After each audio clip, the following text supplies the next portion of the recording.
Hello, my name's David Seaman, and this is the Three Lions Podcast.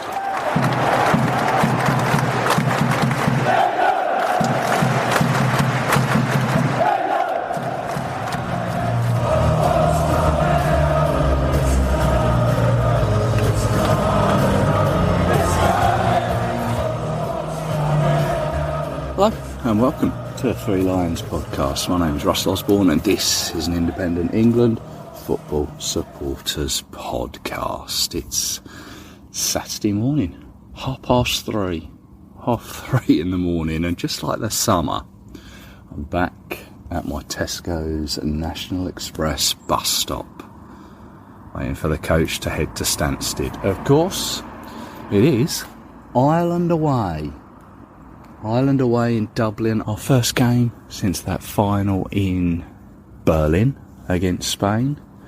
This time we're going to Dublin. Welcome you to Dublin, where the local time is. Welcome to Dublin. A fairly okay flight across, took about 50 minutes. Couldn't see nothing. It was a whiteout all the way, so cloudy. But then now I've arrived here in Dublin, and whilst I'm waiting for it to be able to check into my accommodation, the sun's come out. It's feeling quite warm, a little bit of a breeze. Whilst I am waiting for my accommodation, I've come for a wander. And I imagine I'm very much the same as you, that you like football stadiums, or stadiums in general, I guess. Dublin has a massive one, and I'm not talking the Aviva. I'm talking Croke Park. Right, if you haven't heard of Croke Park, give it a Google. It's home of the Gaelic Football Association, and I'm standing outside it now. It's huge, it's massive, and it kind of looms on the skyline as you approach it. Sort of all the red bricked terraced houses, and there it is looming all above it. It's huge concrete thing. Quick look on Wikipedia. 82,500 it holds, and it's covered on three sides, and then one side is open, like an open terrace by all accounts. What it looks like, it's quite impressive. I imagine it's probably quite good for a game there, but by all accounts it is just Gaelic football. I don't think they played football there as such as we know it.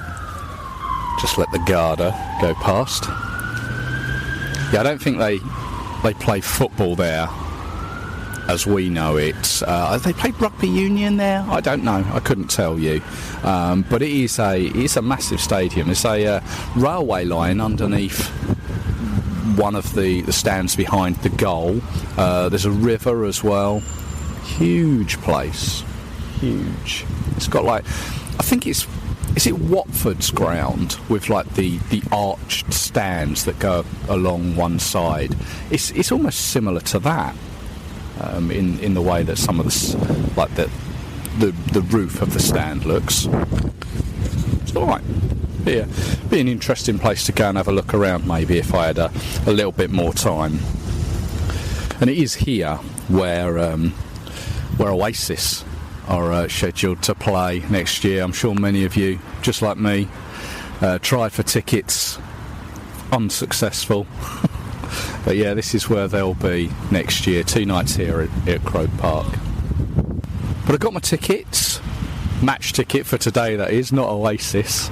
I don't want to talk about that. Yeah, got that. Got some Three Lions, usual sort of England away day procedures done. I thought actually now, just whilst I got a bit of time, just run through some of the Nations League results that have sort of happened in the since it started on Thursday. It kicked off on Thursday evening. A couple of interesting results and events. The most quirky, which I'm sure you've seen, being San Marino recording their first competitive victory, winning 1-0 at home to Liechtenstein, who ironically were the same opponents back in 2004. The last time San Marino won a game. That one was 1-0 too. I think everyone enjoyed that. seeing San Marino win. Who knows, it could be the start of something there, couldn't it? Well done to them. Also on Thursday night, Scotland, now in League A. They lost at home to Poland. They came back from 2-0 down, only to lose 3-2 in the last minute. Holder Spain drew 0-0 away to Serbia. Of course, we know all about Spain, don't we? Portugal on the same night beat Croatia 2-1, with Ronaldo scoring his 900th career goal. Of course, Portugal were the first winners of this tournament back in 2019. Then last night, Friday night, saw a big opener. 2021 winners France take on Italy. Now, France took the lead after 20 seconds. Italy equalised half hour later, then they ran out 3-1 winners. Perhaps the tide is turning for Italy. Also in League A, Belgium beat Israel by the same scoreline. To be honest, there weren't many other standout matches last night. Wales, they drew 0-0 at home to Turkey. That's the only one really of note. It's up to us now to start Saturday's Nations League fixtures off. Hopefully we can get a result later on today. But behind me, as I stand here in Croke Park, I need to get something to eat. And behind me, there is Russell Street Bakery. So I think it'd be rude not to. I'll get myself a coffee and a cake from there, and I can head back and find my accommodation. So here we are. We find ourselves inside the Aviva Stadium. Before I tell you about it, let's just go through the team that's been announced. Hopefully you can hear me. Just as the England team are running out, Harry Kane leads us out there. So let's just run through this. Pickford in goal. Trent Alexander-Arnold, Declan Rice, Harry Maguire, Bukayo Saka, Harry Kane, Jack Grealish, Anthony Gordon, Levi Colwill, Mike Gay and Kobe Mainu is the starting 11. Let's just take a look around the ground. Plenty of familiar faces here, England fans. But it is if you've not seen what the Aviva looks like, all around the ground it's 3 tiers. Lower tier, middle tier, and there's like an upper tier. And then behind the goal, which is where the England fans are, it is the most shallowest of ends that I've ever been in. I think it's maybe 10, 12 rows of seats behind the goal. And then there's a tiny little bit to the right of me. It's the left-hand corner. That banks up a little bit, but it's such a strange end, and I know why they've done it. It's a massive glass sort of exterior to it. It's because there are houses behind it, and the idea was when they built this stadium was the houses behind it had to have some natural light, and the only way they could get around it was by having this really shallow end of the ground. I don't like it personally, and I'm probably not alone in thinking that. But yeah, here we are. Let's just take a look around. Flags already hanging high. Norwich City, Adderbury, Rushden. There's the Super Block 109 over there in the away corner. There's a Chelsea one. What else have we got? Redditch. What I don't like is where this glass exterior is. Behind the England fans, there is a massive green Come On Ireland flag behind it. Yeah, well, not a lot we can do about that. But yeah, that's where we are at the moment. I'm literally at pitch level. That's how shallow this away end is, and probably the back row of this stand is probably no higher than the crossbar of this of the goal in front of us.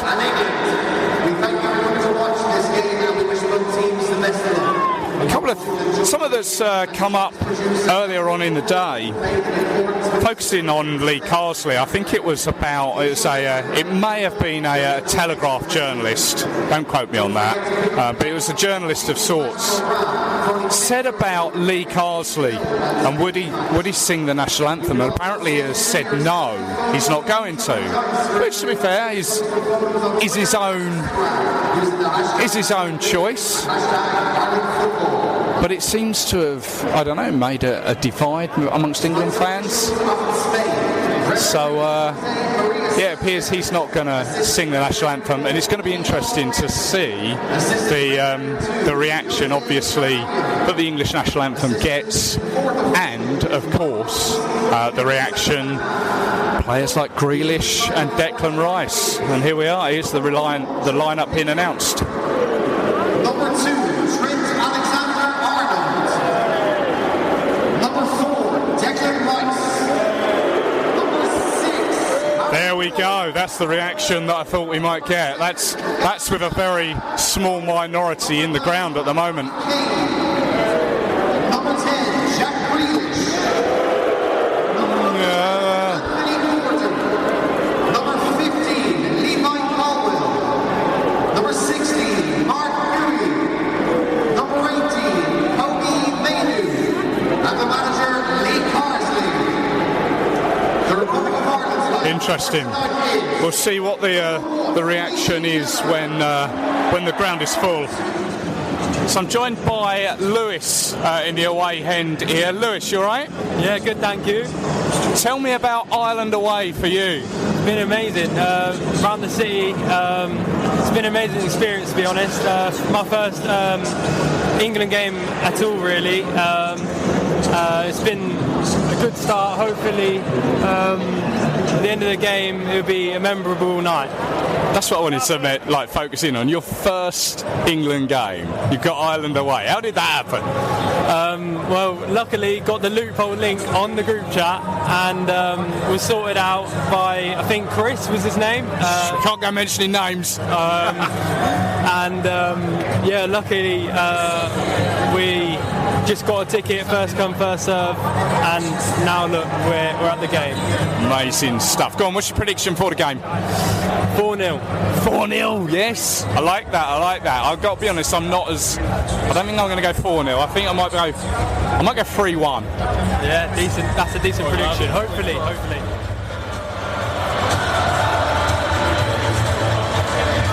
They really have a song saying they'll really shake them up when they win the World Cup. Really?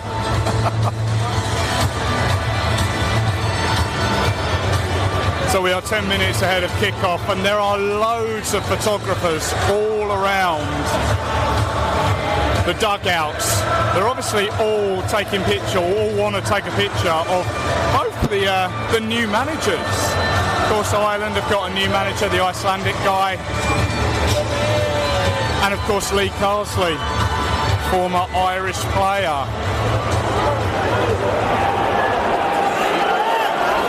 The team's literally about to come out. They announced the teams on the PA, and I missed it to record it, but we're going to get we'll get a reaction soon when the national anthem is played. So Pitch Invader has tried to get in on the England team and the lineup for the anthems. He's dressed all in a full England kit. Shirt, shorts, socks. He's got 69 on his back. Clown. Quickly taken away by the local security.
people.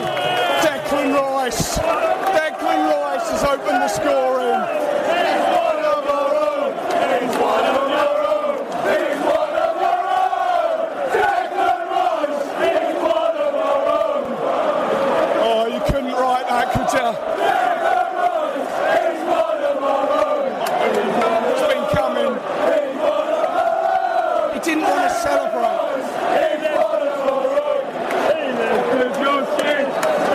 Calming hands to the England fans. That wasn't gonna calm us.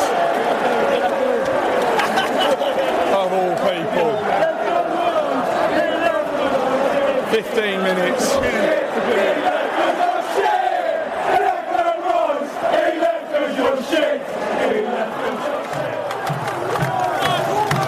2-0. Who's in this time? Jack Grealish.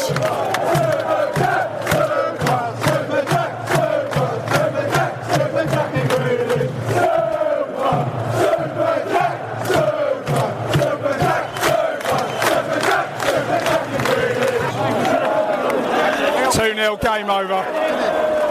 Declan Rice set him up. Jack Grealish just touched it into the corner.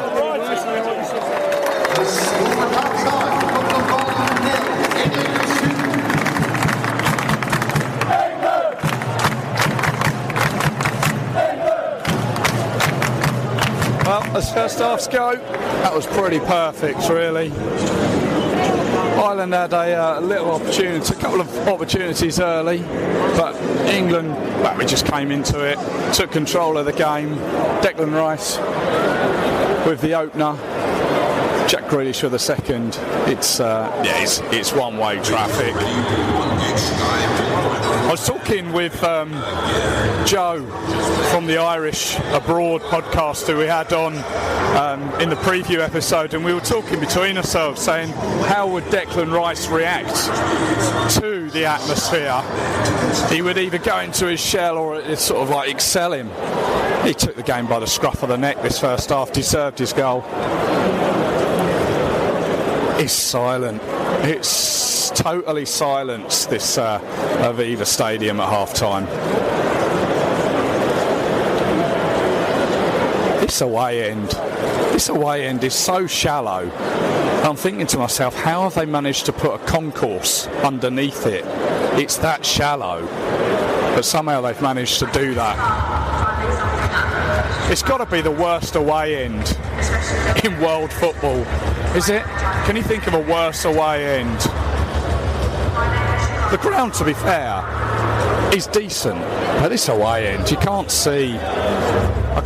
So England sort of were facing us this half, and they'll be sort of attacking the opposite goal touch. You can't see what's going on that end, really. There's big screens to look at. Not that it matters. It's 2-0 at half-time. Happy days.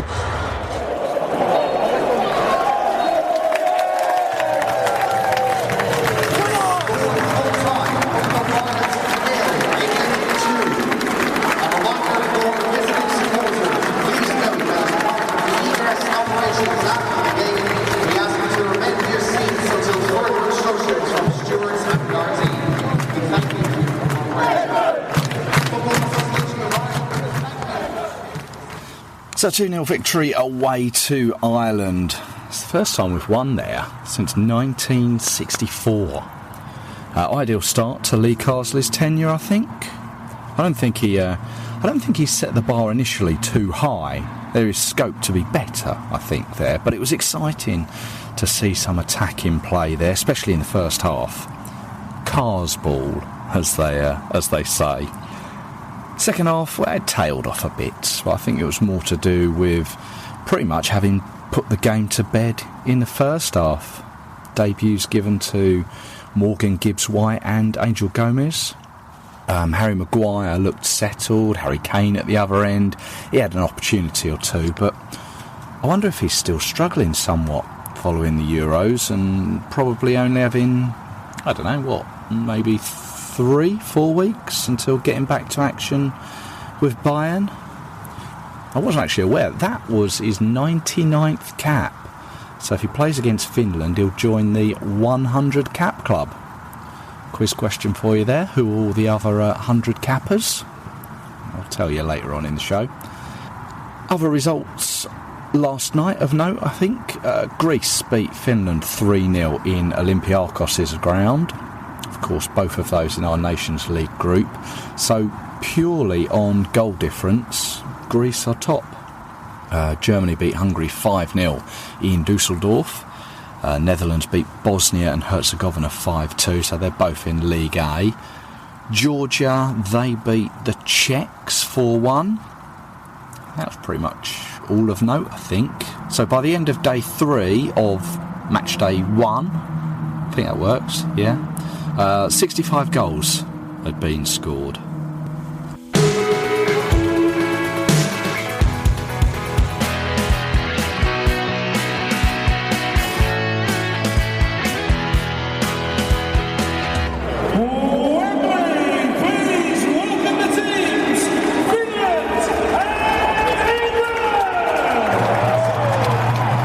This evening's fixture will mark our captain's 100th England appearance. In doing so, Harry Kane will become only the 10th male to reach this milestone for the senior team.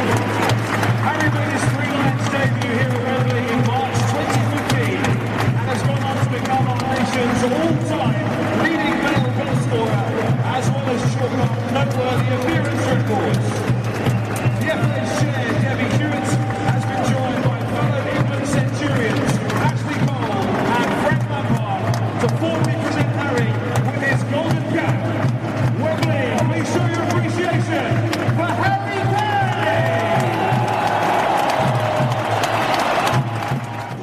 Kane! Please be upstanding if you're able for the national anthems of England and first Finland. And lining up this evening for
Tuesday night back at Wembley. Last time here, you may remember, was the defeat to Iceland. Thankfully not the same result tonight. Harry Kane, just like Saturday, took part in the perfect script, celebrating his 100th cap. He grabbed a brace in the second half. In a way, the game kind of reminded me of a game some years ago against Malta. That was a game, I think England won that night 2-0, but it was the goalkeeper, the Maltese goalkeeper, had the game of his life that night.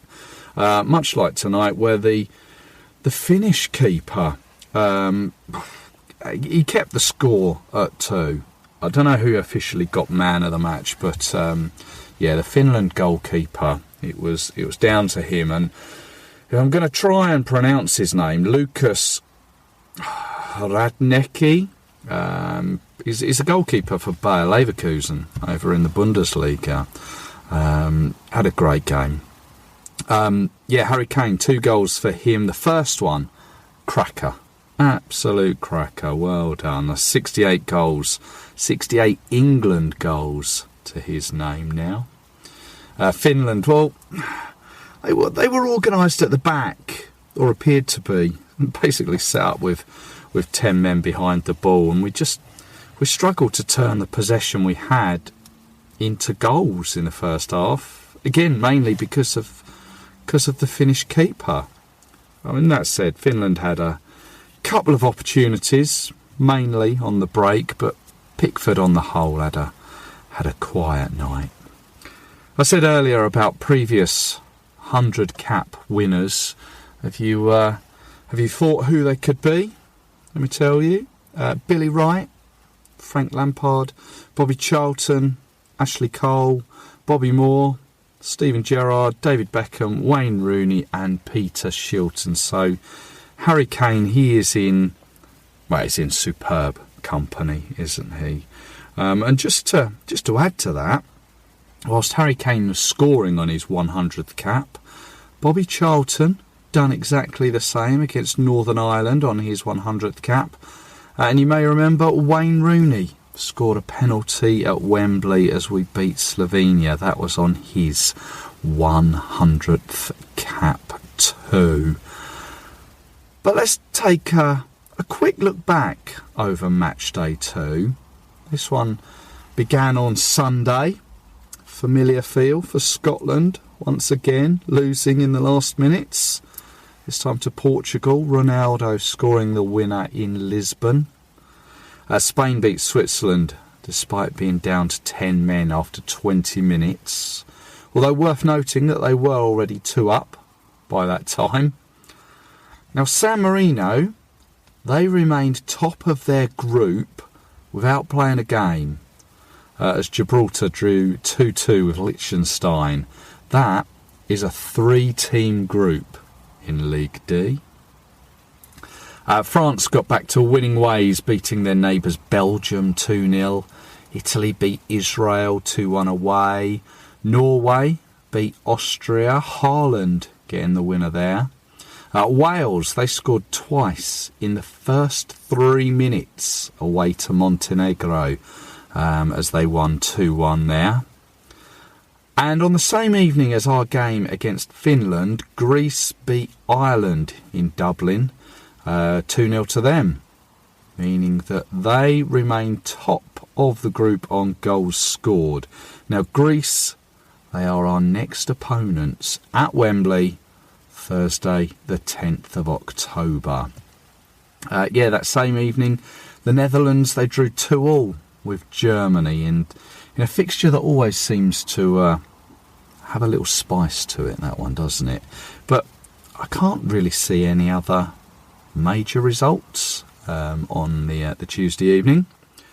But League A sees Portugal, Italy and Denmark all top of their respective groups and all with 6 points. But realistically, I should be looking at League B, shouldn't I? It's hard not to look at the top table of teams. As I've said, Greece, well, they top the league we're in, which is League B, Group 2. Georgia top Group 1. Slovenia and Turkey, Groups 3 and 4, both with 4 points.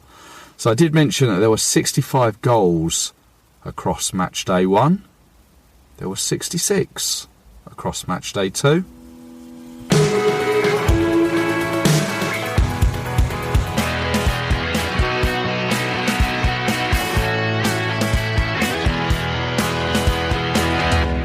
Now, delighted to welcome back to the podcast. It's the Evening Standard's Dom Smith. Hello, Dom. Hello, how are we doing? Very well, thank you. Yourself? Yeah, not too bad, thanks. Been a little while since we spoke. I know, obviously, the summer sort of, I was just concentrating on myself and getting through the tournament and putting podcasts out. I think we may have been the couple of friendlies before that, may have been. I can't remember, but it's always a pleasure to have you back. Well, thank you very much. I've been waiting by my phone for the call, and nice to get back into the international game. Well, let's start with Lee Carsley, because since we last spoke, there's been a big change at the top. Obviously, Gareth bowed out after that final, 102 games. It took the FA, it was about 3 and a bit weeks to come up with a replacement. Lee Carsley given the leg up from the under-21s. What were your initial thoughts to start with? And obviously with the 2 games just passed, where do you stand on Lee? My initial thoughts were the opposite of surprise, really. I thought it was the obvious shout, and the obvious shout isn't necessarily the right one, but I think that it made the most sense, didn't it? I mean, he's got international experience in a way that the other candidates who were realistic as people who might come in this interim post probably didn't have. And we know that national teams have had success. Admittedly, England not success in terms of trophies, but other national teams have had success, and we have in terms of people like Southgate and what they did, promoting from the FA. Spain had, of course, with Luis de la Fuente in the Euros, who was previously the under-19 or I think under-18 manager, and certainly the under-21 manager. So I think it made the most sense. And he's speaking to him over the last week, it's striking quite how humble he is. And we often say that about someone, that they're a humble person. And I suppose there's acting in a humble way, but there's also a genuinely appearing humble. And I don't think it's a facade at all. I mean, he's got a son who's got learning difficulties, and we know that he's involved in a lot of charities, Lee Carsley, and I can kind of see that, to be honest, because the way that he speaks is very good. He doesn't seem to necessarily enjoy the media work quite as much as Gareth Southgate, but I'm not saying that because he's been frictional. I just think that Gareth Southgate was really in his element doing that, whereas particularly at the beginning of his tenure, whereas Lee Carsley maybe a little bit more. He's just more shy, basically. Right. But I think I think it's probably his job to lose now. I mean, he's obviously not been tempted into talking about whether he does want the job full time, but I think it feels pretty clear to say that you would, wouldn't you? Yeah. And I think he probably does. And I think he's probably going to get it, to be honest. I mean, I don't know that, but if all he can do is win these 6 games, I think even drawing one of them in this autumn Nations League campaign wouldn't be a great look. I think winning 6 would be ideal. And so far, so good. I mean, the performances have been good. I'm sure we'll touch on them in more depth. The results good. I think he's made a good start. Yeah, no, I think you're right. He's sort of ticked all the right boxes. I'm very much in favour of. At the time when all the names were being bandied around, he seemed like the natural sort of solution or selection to take over from Gareth. And I think from what I've seen, he's come across well in the press conferences that I've seen. But like you say, maybe shy in the fact that the under-21s, with the greatest respect, they don't get the level of attention that the England senior manager will ever get, despite the fact that he won a trophy. I don't remember back then him giving like interviews or seeing him speak. So, I think not as much, at least. I mean, I did cover the under-21s a little bit, particularly during the first year or two of his tenure, and we did have press conferences and we did get to speak to him. But I think when they had that Euros, which they won, there were maybe 4 journalists who went out for the whole thing, and 6 by the time of the final. So it's a smaller thing, definitely. Yeah. And I think that was shown by the whole anthem stuff, wasn't it? As soon as that made the news, that probably it's not a good way. It's not good at all, but it's probably a good way of showing how much more in the spotlight his role is now, because if he'd said that as under-21 manager, no one would have given a toss, and it would never, ever have made a newspaper. No, you're quite correct. Yeah, you're quite correct. And just to touch on that, he's said that he never sang it as an under-21 manager as well. So it's nothing new. I mean, to me, it's been a non-story, and it'll continue to be a non-story, I think. Yeah, it's pretty depressing that ends up in prominent size in some of our back pages in this country. It's I guess it is a matter of opinion. You're allowed to think that it's really important that the England manager sings the national anthem. But, I mean, it doesn't take a genius to understand that Lee Carsley's situation is more nuanced and more complex, him having made 40 caps for Ireland. So I don't think that takes a genius to realise that his situation is different from the likes of Gareth Southgate or Kevin Keegan or whoever. Yeah. That doesn't feel too difficult to grasp from my perspective. No, I get you. Well, let's move on to the two matches, which he's already got a 100% record in both of those. Ireland away and Finland at home, both won by the same scoreline, 2-0. Ireland away, to start with, was, as a fixture and sort of Lee Carsley's background, it was quite sort of bizarre that it came around as the first fixture, but he negotiated it well with the help of a couple of players who also have a similar background to him. Yes, and I think if this was the Ireland fans podcast, then we'd be probably talking about it from a different, the different side of the fence. We'd probably be a bit irked.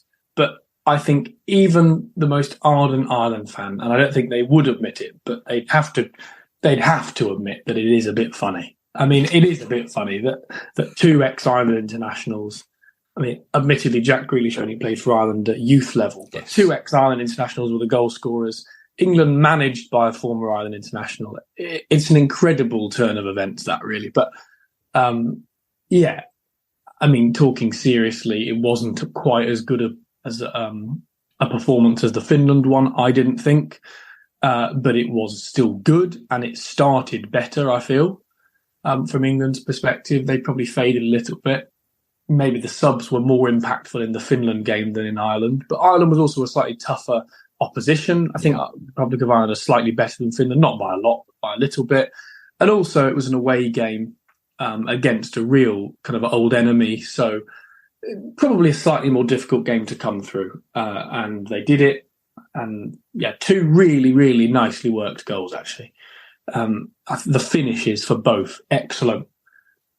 Brilliant for Jack Grealish personally as well, because he, I think, probably lacks a bit of confidence at the moment.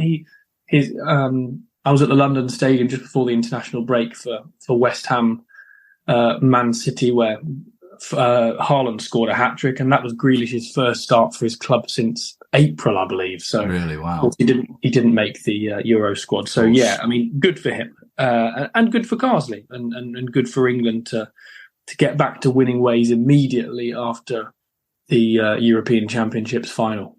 Yeah, one player that performed, I thought, quite well in that game and sort of carried his performance onto into the second game, the Finland game. Anthony Gordon, I thought hasn't really. I don't think he sort of made too much headlines, but I thought he had a good couple of games running down the wing.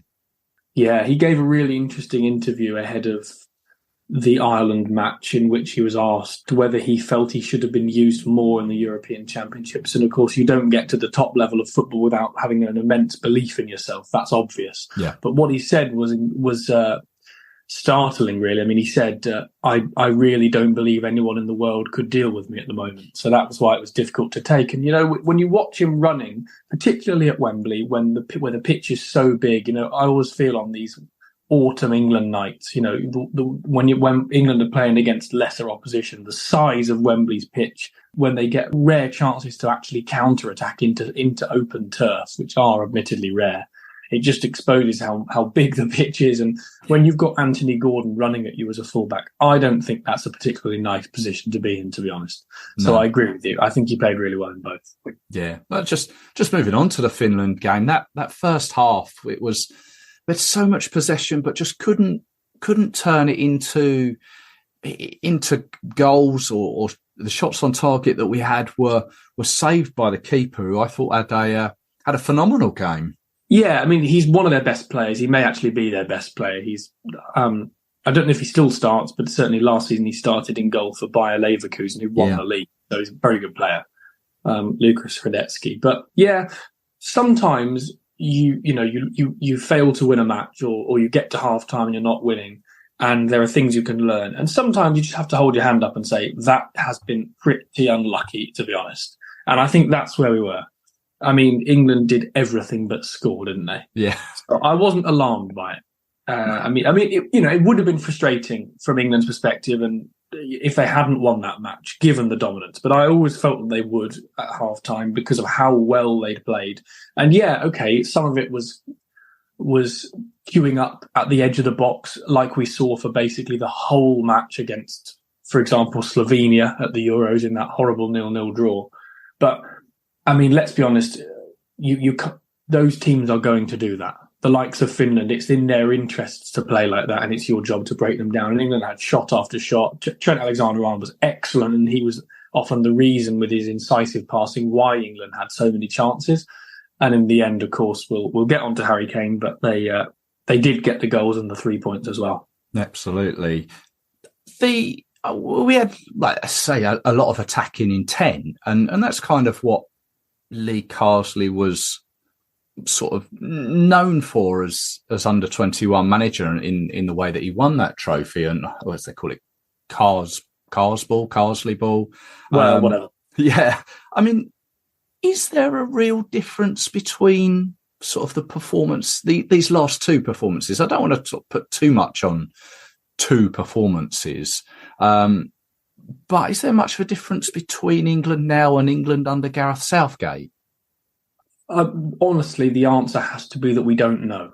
Because if England had played these two matches under Gareth Southgate, I think we would have seen probably similar scorelines and probably very similar performances, to be honest. Like, the way that we'll tell that is whether England continue to go for the 5th, 6th, 7th, 8th goals when they're playing the very worst teams, and even more importantly, how well they play, whether they can keep the ball, whether they can get over the line against the very best teams, in tournaments. That is how we will know whether Lee Carsley's England are better than Gareth Southgate's England. But I reject the premise that Gareth Southgate didn't play attacking football, because from my mind, the only time when he didn't want his England to play attacking football, or when they didn't manage to, was when they were playing against the very best teams. And to be honest, I know that they often did struggle to break down low block teams who are good at defending. I mean, Slovenia, you could imagine Slovenia getting a draw off England. You can't imagine Liechtenstein managing it. So there is a difference there. Yeah. But I think Lee Carsley's England will probably come up against those issues. It just so happens that Ireland and Finland did give England space. But I didn't watch any attack last night or against Ireland that I thought couldn't have been possible under Gareth Southgate. England didn't have more control than I would have expected. I think they played well. I think it's a bit of a fallacy to say that they didn't used to play well under Gareth Southgate. I think that's rewriting history a little bit. The next challenge is dominating possession in these biggest matches. But unfortunately, England are in Nations League B and they're not playing any of them. Yeah, it's it's going to be a bit of an unfair comparison, I think, really, over these next 6 games. But he's done well. Oh, yeah, without a doubt. One player who has done well for 2 first starts, Angel Gomez from, is it Lille? Not Lille. He's from Lille, yeah. Yeah, from Lille, of course it is. Introduced on Saturday. And then started last night. Thought he'd done well, to be honest. It's I like the idea that he's been brought in. Yeah, I mean, he's a player who Lee Carsley knows much better than Gareth Southgate. You could argue that was Gareth Southgate's job. I know that quite a lot of England players get an initial email. Quite a lot of players, rather, get an initial email before a squad is announced that they're at least in contention, and then there's a final squad, and that never becomes public. Okay. So Angel Gomez and Morgan Gibbs-White both said in the last couple of weeks that they had been on this sort of larger England squad list every March, every June, September, October, November for basically about 3 or 4 years. But yeah, the fact that he's made it in, I think it is refreshing. I mean, Carsley knows him very well. He made him an integral part of the under 21 team, which won the 2023 Euros last summer without conceding a goal, I might add as well. And he's been really good for Lille. He's just a different type of player from what England have got. I still think Adam Wharton might be the longer-term solution there, or one of those two will at least, next to Declan Rice. I really would have liked to see Adam Wharton trusted at the European Championships, to be honest. I mean, Gareth Southgate tried 3 different partners in all 3 group games, and Kobbie Mainoo had an excellent tournament. You can't take that away from him, but I still don't think he offers the same attributes that Gomez and Wharton, and particularly Gomez, showed in the last couple of games. And I think that's what England need, really, metronomic, tempo-setting players. We haven't really had one, really, have we, since Paul Scholes? And even then, Paul Scholes was famously used on the left by Sven. So, a difficult one, really, in that position over the last, many decades. But Angel Gomez, he did his case rather no harm at all. I think he became the first England player on record to complete 100+ passes on their first start. So really? there's a good stat for you, yeah. And he didn't get remotely close to assisting or scoring, but that's not really his job. I mean, he kept England ticking over nicely, didn't he? Yes, yeah. It's a nice introduction he's had, positive all the way. What I did say in a previous episode was I didn't want to sort of cast too much judgment on Lee Carsley's very first squad. I was more interested in maybe like his second or third squad, because they're going to be the ones that sort of maybe show who he's sort of interested in, who maybe fits into his thinking, and they may give other players a chance. And I may be thinking that Adam Wharton, injuries permitting, may get a chance in the next squad. I think Lee Carsley's got sort of enough time with these 6 games to sort of take a look at quite a selection of players. I think so too. And when it was put to him before Wharton dropped out through injury of the under-21 squad, and before he'd been called up officially to the under-21s, we put it to him why he hadn't called up Wharton, and he said, well, he's going to be with the under-21 this week or this month. It didn't happen in the end, of course. He needs match minutes at international level. And then he made the point. He said, my squads over the next couple of months won't necessarily be the same as each other, so there are chances for players. So I would read the same as you. I think it's likely that Adam Wharton, if fit, will be in the next squad. Yeah. But he faces new competition from a new player, and that's Angel Gomez. Yeah. Angel Gomez, that I think one of the newspaper highlights that I've seen was one of the headlines, Angel Delight. I can't believe I didn't think of that one. Very good. Yeah. Well, let's talk about the main man, Harry Kane. 100 caps. What's he? 68 goals now. Had sort of a couple of opportunities last night before he actually hit the net, and his opening goal I thought was a real cracker. Yeah, we spoke to Harry Kane this week and asked him what his best England goals were technically, and he mentioned the goal he scored in Warsaw in Poland in that 1-1 draw in the blue kit 2021 from range, and it reminded me really that he actually, as good a player as he is, as fantastic a passing range as he has, and as phenomenal a finisher as he is off both feet, he hasn't really scored that many nice goals for England, to be honest. He's shown himself to be a natural goal scorer in the purest sense. So, yeah, the way that he scored those 2 goals against Finland, particularly the opener, as you say, I think was pleasing, will have pleased England fans, will certainly have pleased his manager at club level. Yes. And, yeah, he made the night all about himself. It was always going to be his 100th cap, the 10th man to do it, the second youngest after only Wayne Rooney at 31. And I should say as well about Harry Kane, I mean, he's set himself this week the target of making 100 international goals, which would make him the 4th player in men's football history to do that. I don't think he'll manage that, but I like the target. I like the target, and I made an appearance on a TV program a couple of days ago, and it was just after the Ireland game, I think, and just before this match, and the host suggested to me that Harry Kane is going to enjoy his 100th cap. He'll have his night, but he's over the hill. His performances in the Euros were disappointing, which I agree with, to be fair.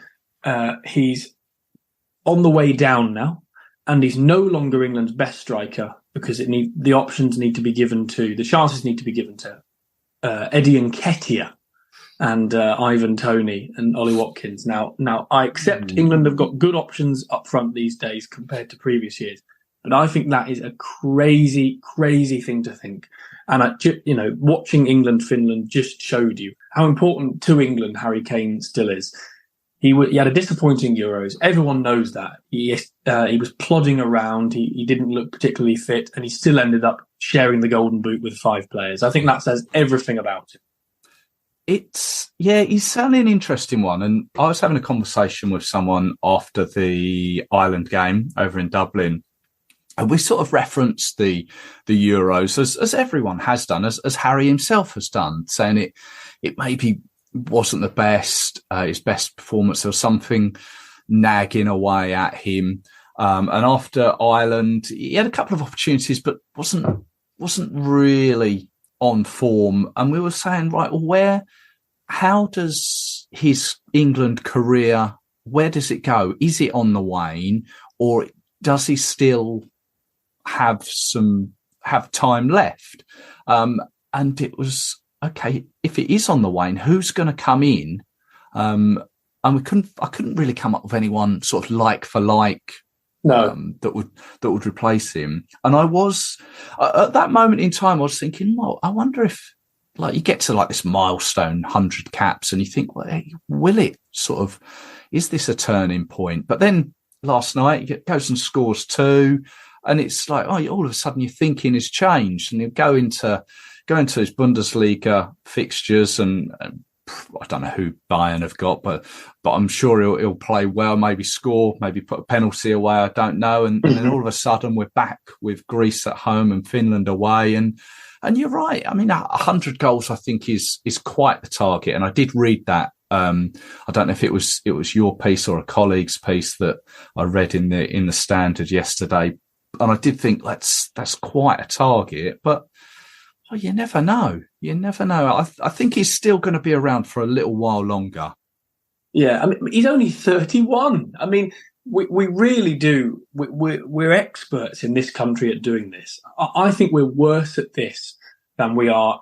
We're more guilty of telling a player when he's past it than we are at hyping up young players. And we don't half hype up young players. I mean, he's 31. Second youngest ever England centurion after Rooney, who was 29, which actually, when you think about it, that's absolutely remarkable that Rooney reached 100 caps at 29. But I mean, Kane he outscored every footballer in Europe last season. And anyone who thinks that his lack of trophies at Bayern Munich, which is a humorous thing, we've got to admit, anyone who thinks that that's because of him is lying to themselves. I mean, it's in spite of him, because he did all he could do. And yeah, when you mentioned, struggling for names who might replace him, I agree, actually. And that's not a reason to keep a player in the team, but it's an interesting point, because when you actually think about it, England have had a seamless transition from elite striker to elite striker, dating all the way back to Lineker. Lineker was replaced by Shearer, was replaced by Owen, was replaced by Rooney, was replaced by Kane. And actually, if you look back at the other major nations in international football, not a single one has ever had that long a lifespan of having elite strikers. I mean, Spain and Italy never have good strikers. That's just true. And teams like Germany and France and Portugal and all these have had dips, noticeable dips, even Brazil and Argentina. Only England, really, and I know we haven't won anything, have had this sort of seamless transition of strikers. And it is going to be a problem when Harry Kane does go over that hill, because who is going to replace him? It's difficult to see, isn't it? Yeah, well, the greatest of respect to Eddie Nketiah, and I'm not even sure if Ivan Toney will be seen in an England shirt again. I'm not convinced by that. But yeah, I'm not sure who that person could be to take Harry Kane's place. But yeah, it could be a little way off. It could be further away than some may think when that change happens. But to round off, going forward, 2 games next month, and sort of to get out of this Nations League, League B, it should be a foregone conclusion, shouldn't it? Oh, it should be. I mean, it's incredible that only positives have been said about England this month, and yet they're not even top of the group. Greece are top at the moment on goal difference, which is amazing. But that will not be how it ends, of course. And I expect England to win the group either with 5 wins and a draw, or more likely 6 wins, to be honest. And I'd hope that Lee Carsley is in with the reckoning with the job. I hope that they will also interview others, or at least consider others, because that's their job with due diligence and that. But I think Carsley's done all he can. Yeah, I'd expect 2 more wins in October. But it started well. Yeah. Dom, thank you very much, as always, for your time. And I shouldn't leave it so long to get in touch with you next time. Well, it's all up to you. Thank you very much. Take care. Many thanks to Dom there. Always enjoy chatting with him. Great insight. Who knew that players got those emails or were on those sort of email lists? Didn't know that one. You can, of course, keep up with all his writings and thoughts over at the Evening Standard. Thank you ever so much for your continuous support, not just relating to this podcast, but in general. Let me just briefly say that if you find yourself in a pickle, whatever it may be, don't bottle it up. Seek a listening ear, some advice, some support. And if you see someone who maybe isn't their usual self, just check in on them. It'll be appreciated. Don't forget, you can follow the show on social media. It's all the usual places. You can get in touch through those if you want to. There's the email too. 3linespodcast@gmail.com. Always great to hear from you and indeed meet some of you face to face, as I did over the last couple of games. Pleasure was all mine. I will be back with you very soon with another episode. I hope you can join me for it. So until then, take care of yourselves. Cheers.